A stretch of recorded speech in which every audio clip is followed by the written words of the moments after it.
OK, we can go live now to Louisa and get an update on the situation there. So now Mr. Yang Liwei joins that exclusive club of space celebrities. Yes, absolutely. The 38-year-old fighter pilot has now returned to Beijing, where he received a military reception. And even on the flight, on the way over, he was harassed, we hear, by journalists trying to interview him. And he did give his first interview then when he said that he hadn't been that nervous because he'd had so much training for this.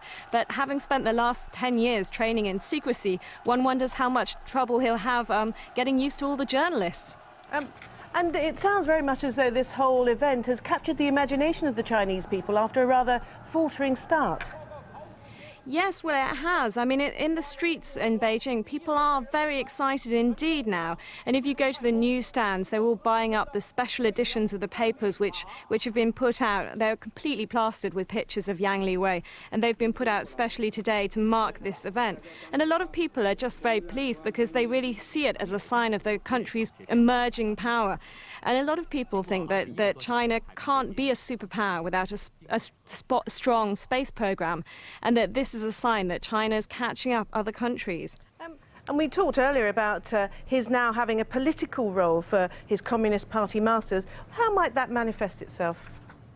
Well, it's difficult to say at the moment because since he arrived back in Beijing, we haven't seen him at all, but we are expecting at some point in the next few days to see perhaps a reception with state leaders. And certainly almost all of the important state leaders have spoken to him at one point or another over the past 2 days. So it is a sign that he's definitely being used in a sort of political way.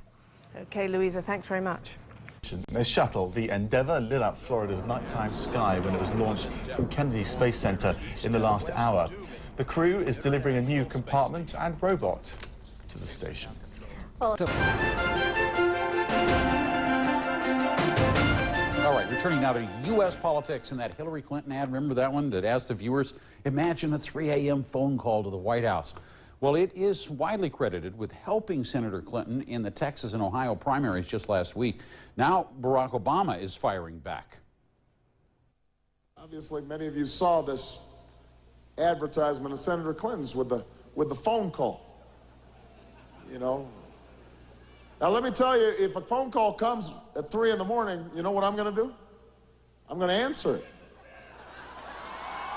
And then I'm going to answer it, and then I'm going to apply the same judgment that led me to conclude that the war in Iraq was a bad idea when Senator Clinton concluded that the war in Iraq was a good idea, and Senator McCain concluded that the war in Iraq was a good idea.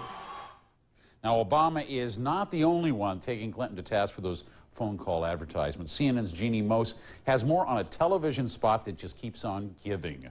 Home to CNN's world headquarters, stunned late Friday night by a tornado which punched holes in rooftops, blew out windows in high-rise buildings, causing heavy damage in a small, concentrated area of the city. Rusty Dornan has more.